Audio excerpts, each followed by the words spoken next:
Hello again, Linda Richer, graduate jeweler and gemologist, but mostly lover and connoisseur of all things sparkly. So for today's video, I wanted to help you figure out what was the best option for you if you're thinking of an engagement ring, an anniversary present, a very special anniversary present, or even getting a piece of jewelry to celebrate one of your life's achievements. A very special piece that you will want to cherish for many, many years and even pass down to your children. I'm sure many of you are wondering, should I get a natural diamond, a lab-grown diamond, or even a moissanite? Now there are other types of diamond simulants out there. You have cubic zirconia naturally, colorless sapphires, topaz, quartz, as well as zircons. Some of these are natural, others are man-made, but any expert can determine the difference between a simulant and a diamond. A simulant will stand out because it doesn't reflect light like a diamond. We also have tools and tests that we can do to confirm our findings. For today's video, I picked natural diamond versus lab-grown diamond versus moissanite, as these are the top 3 contenders for an important piece of jewelry. I want you to make the very best choice for you. Let's start with the 3 main factors driving your purchase. Number 1 is beauty. What does appeal to you visually? Number 2 will be cost. What budget are you working with? Is there a size that you absolutely want? And is it important to you that the stone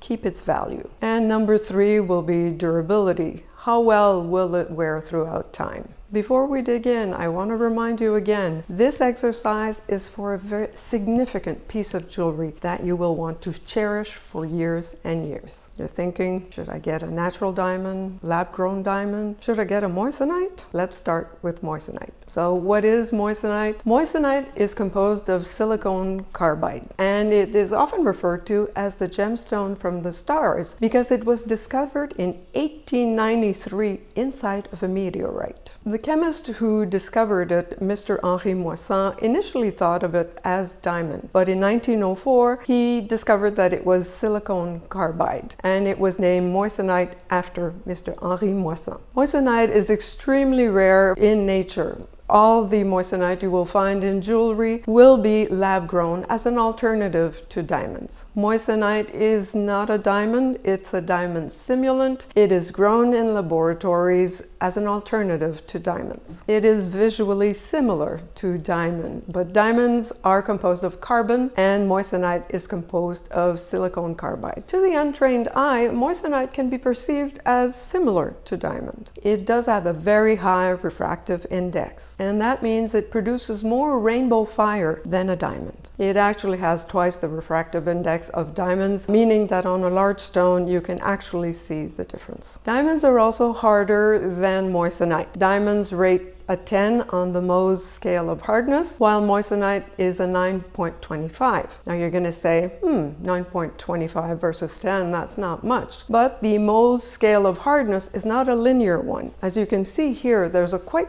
a big step between 9 and 10. So is a moissanite for you? Well, if you're on a limited budget, if you want a bigger stone, and if you actually really like the extra fire that moissanite offers, then a moissanite might just well be what's best for you. But as it is not as hard as a diamond, moissanite will eventually show wear. Unfortunately, as a man-made gem, its value will not be increasing. It's readily made available in labs in great quantities. Rarity is what brings up the value of any gem. Moissanite's sole purpose is to imitate a diamond. And with the arrival of lab-grown diamonds today, just a little bit more money right now anyway, you can get an actual diamond. A lab-grown diamond, but nonetheless a diamond with all of its beauty and advantages. Now, what's the difference between a natural diamond and a lab-grown diamond? Number 1 would be origin. Natural diamonds are formed deep within the Earth's crust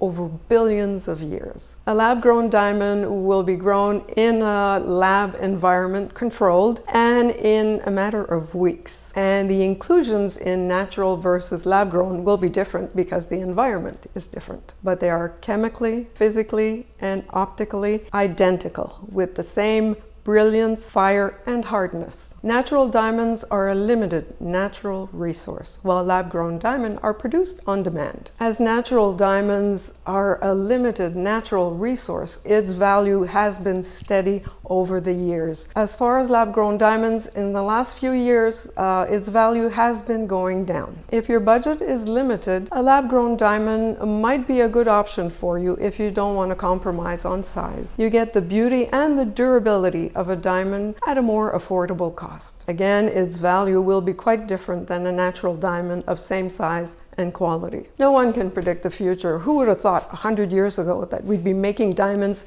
in a lab? But the fact remains that natural diamonds' value has been holding steady, even increasing, while the lab-grown diamond has been going down. I think I've pretty much covered all the bases for you to make the very best choice for you. We've covered beauty, durability, cost, and value. I think that's pretty much the most important factors in selecting a piece of jewelry that is truly special. I do hope this was helpful for you. And let me know if you want me to cover the other simulants that I mentioned before, because my purpose here is to sparkle you up. Stay well.